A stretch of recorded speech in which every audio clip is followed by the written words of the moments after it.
मुझे नहीं पता था कि मेरे साथ ये सब क्यों हो रहा है। आज शाम को घर में मम्मी से झगड़ा हो गया। मैं बहुत बेचैन था। मन कर रहा था कि कहीं बाहर चला जाऊं, घर को छोड़कर। यही सोचते सोचते कब 2 बज गया, पता ही नहीं चला। अब मेरा गुस्से से मुंह लाल हो गया था। मैं अपने कमरे में गया और अपना कुछ सामान अपने पिट्ठू बैग में डाले और घर से निकल लिया। मेरे घर हाईवे से 14 किलोमीटर दूर था, परंतु मुझे पता ही नहीं था कि जाना कहाँ है। मैं उस अनजाने जगह के लिए निकल लिया। रात के वक्त मेरे गांव से हाईवे तक कोई साधन नहीं मिलते थे, लेकिन हाईवे पर काफी वाहनों का आना जाना रहता था। मुझे अपने अंदर पता नहीं मुझे अपने अंदर पता नहीं इतना विश्वास कहाँ से आ गया कि मैंने उस 14 किलोमीटर रास्ते को पैदल ही चलने का सोच लिया। मैं पैदल चल रहा था और इंतजार करते हुए आगे बढ़ रहा था कि कोई रास्ते में जाने वाला मिल जाए जो मुझे हाईवे तक लिफ्ट दे दे। लगभग मैं 5 से 6 किलोमीटर ही पैदल चला था। मुझे एक बैलगाड़ी दिखाई दी, परंतु मैंने इस तरह की बैलगाड़ी अपने लाइफ में पहली बार देखी थी। ज्यादातर मेरे यहाँ 2 बैलों की बैलगाड़ी होती है, परंतु इसमें एक ही बैल था।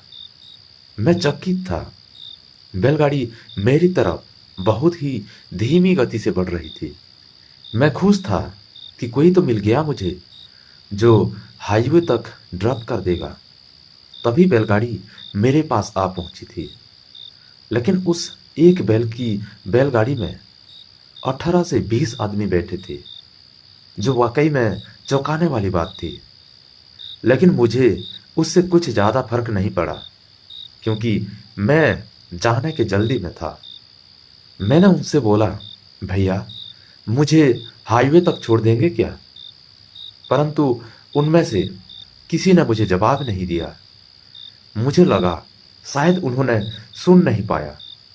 इसीलिए मैंने उनसे फिर कहा, भैया, मुझे हाईवे तक छोड़ देंगे क्या? फिर भी उनमें से किसी ने भी मुझे जवाब नहीं दिया और ना ही मेरी तरफ देखा। मुझे बहुत आश्चर्य हुआ कि ये लोग मेरी बातों पर ध्यान क्यों नहीं दे रहे हैं। फिर मैंने बहुत ही तेज आवाज में बोला, भैया, मुझे हाईवे तक छोड़ देंगे? किसी ने कोई प्रतिक्रिया नहीं दी। मेरे साथ ऐसा पहली बार हुआ था कि किसी से इतनी तेज बात करने पर भी किसी ने मेरी बातों पर प्रतिक्रिया ना दी हो। मुझे बहुत गुस्सा आया। मैं बैलगाड़ी में उन लोगों की बिना इजाजत के पीछे बैठ गया। तभी सब लोग मेरी तरफ घूर कर देखने लगे। मुझे ऐसा प्रतीत हुआ कि कुछ मेरे साथ डरावना होने वाला है। तभी उस व्यक्ति ने मुझे बोला, आप आगे बैठ जाओ। ये सब मेरे लिए आश्चर्यजनक था, क्योंकि कुछ समय पहले ये लोग मेरी बातों पर कोई प्रतिक्रिया नहीं दे रहे थे। फिर अब ऐसा क्यों हो गया कि ये मुझसे बात करने के इतने इच्छुक हो गए हैं? आज की रात कुछ तो अलग हो रहा था। मम्मी से कभी इतना झगड़ा नहीं हुआ, और होता भी था तो मुझे कभी बुरा नहीं लगता था। कई बार मम्मी से पीटे भी थे, परंतु कभी घर से बाहर निकलने का मन में विचार नहीं आया था। मैं बिना कुछ बोले आगे आकर बैठ गया। अब मेरे आगे सिर्फ एक बुजुर्ग बैठे थे। 60 या 65 साल की कुछ उम्र रही होगी, जो बैलगाड़ी को चला रहे थे। मैं आगे देख रहा था। रास्ता बहुत ही खराब था। कुछ समय पहले ये पतला रास्ता था, जो सही था, परंतु ये रास्ता हाईवे से दूर एक कन्नौज शहर को जोड़ता था। इसीलिए सरकार ने इस रास्ते का चौड़ीकरण करने के आदेश दिए थे। तो पुराना वाला रास्ता तोड़कर उस पर छोटे छोटे पत्थरों को बिछाया गया था, जो रास्ते को और भी भयानक बना रहे थे। मुझे उन पत्थरों पर चल रही बैलगाड़ी की आवाज बिल्कुल शांत माहौल में चारों तरफ गूंजती हुई सुनाई दे रही थी। मैंने उस आवाज का और उछलते पत्थरों का मिश्रण देखने के लिए पीछे घूमा तो वाकई ये किसी भयानक सपनों से कम ही नहीं था। उसमें बैठे सभी व्यक्ति मेरी तरफ टकटकी बांधे देख रहे थे, जो इतनी रात में सुनसान रास्ते पर और भी डरावनी हो जाती है। मैंने उन लोगों पर ध्यान नहीं दिया और फिर मैं आगे मुंह करके बैठ गया। वैसे मेरे मन में बहुत सारी बातें आ रही थी। अब बैलगाड़ी की गति में थोड़ा परिवर्तन होता दिख रहा था। जो कुछ समय पहले रमते हुए चल रही थी, अब तेज हो रही थी। मेरे लिए एक तरफ खुशी की बात थी कि मैं जल्दी हाईवे पर पहुंच जाऊंगा, और दूसरी तरफ मेरा मन उल्टा सीधा सोचने पर मजबूर कर रही थी। अब मेरी दिल की धड़कनें बढ़ रही थी। रास्ते पर बैलगाड़ी से आने वाली आवाजें और तेज हो रही थी। उस बैलगाड़ी ने मानो मोटर गाड़ी की गति पकड़ ली। परंतु आश्चर्य की बात यह थी कि बैलगाड़ी में बैठे लोग बिल्कुल भी हिलडुल नहीं हो रहे थे, और मुझे हर पल ऐसा लग रहा था कि मैं गिर पड़ूंगा। मैं हर पल बहुत ही मजबूती से अपनी पकड़ बनाता जा रहा था।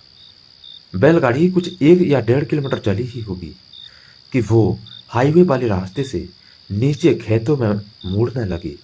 अचानक मैं उस बुजुर्ग से पूछ बैठा, दादा, आप किस तरफ जा रहे हो? फिर वैसा ही हुआ जो पहले हुआ था। उनमें से किसी ने कोई प्रतिक्रिया नहीं दी। मेरी आवाज में और तेजी आई। मैंने अपने गले के उस आंतरिक स्वर को ऊपर खींचकर बोला, दादा, आप किस तरफ जा रहे हो? मेरे इतनी तेज स्वर से सभी लोग मेरी तरफ एक अद्भुत कर देने वाली नजर से देखने लगे। मैंने उस भयंकर माहौल को भांपते हुए तुरंत ही अपने गले से नरमी भरे स्वर से कहा, आप लोग हाईवे की तरफ नहीं जा रहे हो क्या? इस नरमी भरे स्वर से मुझे वैसे ही प्रतिक्रिया मिली जैसे नवजात के रोने पर मां की प्रतिक्रिया होती है। बैलगाड़ी खेतों में चलने लगी। तभी पीछे से एक बहुत साहसमंद स्वर में आवाज आई, ये हाईवे का दूसरा रास्ता है। इस हाईवे तक जाने वाले दूसरे रास्ते के बारे में नहीं पता था। मैंने अपने मन को एक झूठी तलाशी दी और इसको छोटा सा रास्ता बताकर उठने वाले तमाम जिज्ञासाओं को दबा दिया। खेतों में चल रही बैलगाड़ी उसके पहियों से दबते हुए गेहूं के पौधों से चूं चूं चीस चीस की आवाजें आ रही थी। मुझे बहुत डर लग रहा था। कुछ दूर चलने पर नदी दिखाई दी, जो अपनी बिल्कुल शांत लहरों से बह रही थी। नदी का शांत बहना बहुत ही मनमोहक था। हमें हाईवे के करीब पहुंचने के इशारे मिलने लगे। वो रही नदी का पुल, हाईवे पर बना था, और उस पर लगी लाइट्स नदी में सुनहरा प्रतिबिंब बना रही थी। हमको हाईवे की तरफ जाना था, जो नदी के बगल से जाना था। परंतु बैलगाड़ी नदी की ओर तेजी से बढ़ने लगी। मैं सकपका गया और मैंने बड़ी तेजी स्वर में बोला, आप लोग नदी की तरफ क्यों जा रहे हो? किसी ने मेरी बातों की कोई प्रतिक्रिया नहीं दी। ये मेरे लिए अब कोई नया नहीं था, क्योंकि कुछ समय पहले ये सब मेरे साथ हो चुका था। मैंने फिर तेजी से बोला, बैलगाड़ी को रोको, मुझे उतरना है। किसी ने फिर कोई प्रतिक्रिया नहीं दी। बैलगाड़ी की गति बहुत तेजी थी, जैसे कि कोई मोटर गाड़ी दौड़ रही हो। मैंने बैलगाड़ी से कूदने का सोचा, लेकिन गति देखकर हिम्मत नहीं हो रही थी। अब मन ही मन बैलगाड़ी से उतरने की सोच रहा था और अपने आप को कोस रहा था कि मैं बैलगाड़ी पर बैठा ही क्यों? अगर बैठ गया था तो आगे बैठने की क्या जरूरत थी? और तरह तरह की प्रश्न मेरे मन को कोस रहे थे। अब मेरे पास बैलगाड़ी से कूदने के अलावा और कोई दूसरा विकल्प नहीं था। फिर पता नहीं कहां से इतनी हिम्मत आई कि मैंने आगे बैठा व्यक्ति, जो सफेद कुर्ता और उस पर मैला गमछा डाले हुए उस बेचारे अकेले बैल को दौड़ा रहा था। उसके कंधे पर हाथ रखकर बोला, दादा, बैलगाड़ी रोक दीजिए। दादा ने बड़ी नरमी से उत्तर दिया, जल्दी चलो, आग देनी है। ये सब क्या था? कुछ भी समझना मेरी बस में नहीं था। मैंने जो पूछा था उसका कुछ और ही उत्तर दिया। ये उत्तर मेरे मन में उठ रही तमाम जिज्ञासाओं को और तेज कर दिया। दादा, किस आग की बात कर रहे हैं? कहाँ आग देनी है? किसको आग देनी है? पता नहीं, ना जाने कहाँ से इतने सारे प्रश्न आ गए जिनके मेरे पास किसी का उत्तर भी नहीं था, और मैं इन सब प्रश्नों के उत्तर देने की बस में भी नहीं था। मैंने पुनः हिम्मत की और फिर हाथ रखकर पूछा, दादा, किसको आग देनी है? मैं सोच रहा था शायद इस प्रश्न का उत्तर ना मिले, लेकिन ये क्या था? पीछे बैठे सभी लोग मेरी तरफ घूर कर देखते हुए बोले, अरे बेटा, तुमको पता नहीं क्या? ठाकुर साहब को देना है। शायद ये अधूरा जवाब मुझे आने वाली भयानक घटनाओं का अंदेशा दे रही थी। मेरे इलाके में ऐसा कोई नहीं था जो ठाकुर साहब को ना जानता हो। उनके बारे में बच्चा बच्चा के मुंह पर उनकी कहानी थी और उनके स्वभाव से पूरा इलाका परिचित था। ठाकुर साहब बहुत ही नेक दिल इंसान थे। कुछ ही वर्षों पहले वो आर्मी से रिटायर हुए थे। उनके परिवार में कोई नहीं था।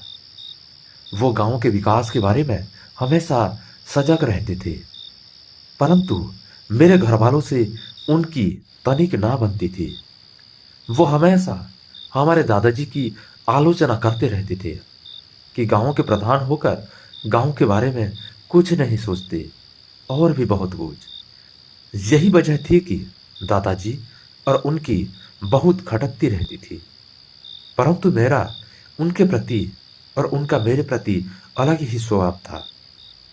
हम दोनों लोगों में बहुत जमती थी और एक अलग प्रकार की दोस्ती थी। मैं जब छुट्टियां में घर आता था तो रोज उनके घर पर पूरा पूरा दिन शतरंज खेला करता था। मेरा ठाकुर साहब के घर जाना मेरे घर वालों को अच्छा नहीं लगता था और डांट भी बहुत पड़ती थी। वो मुझे बहुत मानते थे और विश्वास भी बहुत करते थे। हम लोगों की दोस्ती पूरी गांव में मशहूर थी। उनको मेरी छुट्टियों से लेकर महीने में मैं कब घर आ रहा हूं सब उनको पता रहता था। ठाकुर साहब को आग देना है, ये बात मेरी समझ से बाहर थी, क्योंकि इतना तो मैं भली भांति जानता था कि किसी को आग मरने के बाद ही दी जाती है। बस इसी बात ने मुझे इतना डरा दिया था कि मेरे हाथ पैर फूलने लगे, क्योंकि कल तो सुबह सुबह मैं उनसे मिला था और अब ये सब। नहीं नहीं, मैं मन ही मन प्रार्थना करने लगा कि ये सपना हो जाए। मैं कुछ सोच पाता तब तक बैलगाड़ी रुक गई और सब एक एक करके उतरने लगे। मैं बैलगाड़ी पर ही बैठा रहा। मेरी नीचे उतरने की हिम्मत नहीं हो रही थी। मैंने देखा दूसरी तरफ नदी की पुल की ओर, जहां अब उस पर लगी लाइट्स बंद हो गई थी। पूरा इलाका घोर अंधेरे में ढका हुआ था और हवाएं साए साए कर रही थी। ये जगह किसी भूतिया जगह से कम नहीं लग रही थी। उनमें से एक असाध्य बुजुर्ग ने अपनी लाठी टेक कर मुझे आवाज दी, बेटा, नीचे आओ। मुझे आवाज स्पष्ट सुनाई दी, लेकिन इस बार मैंने कोई प्रतिक्रिया नहीं दी और सर नीचे झुकाए बैठा रहा। फिर वो बुजुर्ग लाठी टेकते हुए बैलगाड़ी के पहिए के पास आकर बोला, बेटा, नीचे आओ और आग दो चलकर। मेरे लिए आज सब कुछ जो हो रहा था नया और भयावह था। मेरे मुंह से आवाज ही नहीं निकल रही थी। मेरे गले में घेगी बंधी हुई थी। मैंने बहुत ही धीमी आवाज में बोला, कहाँ चलना है दादा? अब वो बुजुर्ग बैल के पास आकर बोला, बेटा चलो तो सही। मैं बड़ी सावधानी के साथ नीचे उतरा और अपने पिट्ठू को दोनों हाथों से अपने सीने में लगाया। धीरे धीरे उस बुजुर्ग के पीछे चलने लगा। थोड़ी ही दूर चले होंगे कि बैलगाड़ी पर बैठे सभी बुजुर्ग किसी स्थान को घेरे खड़े हुए थे। शायद हम दोनों के पैरों की आवाज उन लोगों ने सुन ली थी और सब हटने लगे। मुझे सामने एक चीता दिखाई दी और उस पर कोई 60-70 साल का बुजुर्ग लेटा हुआ था। मुझे उस बुजुर्ग को पहचानने में थोड़ा भी देर ना हुई। वो ठाकुर साहब ही थे। मेरे हाथों से मेरा पिट्ठू छूट गया। मेरे चेहरे पर झुर्रियां साफ झलक रही थी। मेरी आंखों से अश्रुधारा निरंतर बह रही थी, जिन पर मेरा कोई बस नहीं था। ये कैसे हो सकता है? नहीं नहीं, ये कोई सपना है। नहीं, ये ठाकुर साहब नहीं हो सकते। ऐसे तमाम प्रश्न मन में उठ रहे थे। तभी किसी ने मेरे कंधे हाथ रखा और मुझे जलती हुई मसाल हाथ में थमाते हुए बोला, बेटा ठाकुर साहब को आग दे दो। उस समय पता नहीं मेरे मन में कोई ना ही प्रश्न उठा और ना ही कोई जिज्ञासा। मैंने उस मसाल से सामने रखी हुई चिता की लकड़ियों में फेंक दी और पीछे घूम गया। तभी उसी बुजुर्ग ने, जो मुझे बैलगाड़ी के पास बुलाने गया था, मुझे एक थैला पकड़ाया। मुझे लग रहा था कि उस थैले में कुछ सिक्के थे। मैंने अपनी पिट्ठू को उठाया और कुछ दूर जाकर बैठ गया और ठाकुर साहब को सोचकर रोने लगा। तभी एक बुजुर्ग मेरे पास आकर बोला, बेटा नहा लो। चिता पूरी जल चुकी थी। मैंने अपने कपड़े निकाले और नहाने के लिए नदी में घुसा और नहाकर अपने कपड़े पहने और पुल की तरफ अपना पीठू उठाकर बिना पीछे देखे दौड़ने लगा। पुल पर अब लाइट्स जल रही थी, गाड़ियां भी गुजर रही थी और सुबह भी होने वाली थी। तभी मुझे एक टेम्पो दिखाई दी। उसको हाथ दिया, उसने रोका और मैं उस पर बैठकर पीछे देखा, जहां अभी मैं चीता को जला कर आया था। मेरे लिए ये कोई सदमे से कम नहीं था। वहां देखा कि वहां कुछ भी नहीं था और ना वो लोग दिखाई दे रहे थे और ना ही कोई बैलगाड़ी दिख रहा था। तभी टेम्पो वाला ने पूछा, इतने सुबह कहां से आ रहे हो साहब? इतना सुनते ही मैं चौंक उठा और टेम्पो चालक की तरफ घूर कर देखने लगा। उसने फिर बड़ी नरमी से पूछा, साहब आज इतनी सुबह कहां से आ रहे हो? मैंने अपने आप को संभाला और उसको बोला, कहीं नहीं, बस लखनऊ से। फिर हम धीरे धीरे घर पहुंच गए। मम्मी जाग चुकी थी। मैं चुपके से ऊपर गया और अपने कमरे में घुस कर सो गया। दोपहर में जब उठा तो दादाजी ठाकुर साहब की बातें कर रहे थे। मैंने पूछा, क्या हुआ ठाकुर साहब को?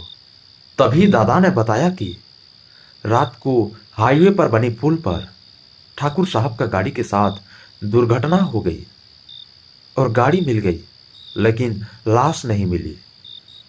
मुझे अब सब समझ में आ चुका था, परंतु मुझे आज तक ये समझ में नहीं आया कि वो लोग कौन थे और मुझे कैसे जानते थे और मुझे क्यों मिले। ये आज तक रहस्य था। ये बात मैंने आज तक किसी को नहीं बताई।